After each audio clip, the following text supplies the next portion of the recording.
Let's do 10 Swedish words, common Swedish phrases. Oi! My name is not Sven, it is Martin, ja.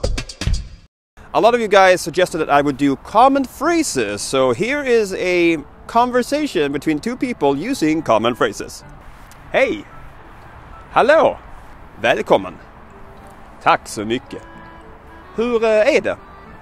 Bara bra tack. Och du? Jag mår kanon. Det var länge sedan. Ja, verkligen. Vad heter du? Jag heter Sven. Vi är grannar. Ja, just det. Trevligt. Smaklig måltid. Ha en trevlig dag.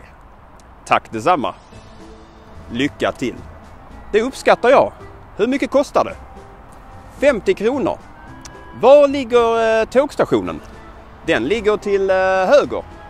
Kommer du hit ofta? Kanske. Jag åker buss varje dag.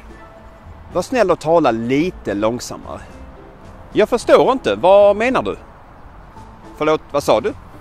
Krya på dig. Du med. Vill du dansa med mig? Nej, jag är från Stockholm. Jag förstår. Grattis på födelsedagen. Tack. Talar du svenska? Ja, jag kan lite svenska. Sköt om dig. Hej då!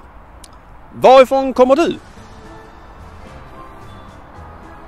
And there you go, a perfectly natural, normal Swedish conversation. Thank you for watching. I'll see you the next time you click on one of my videos. Bye!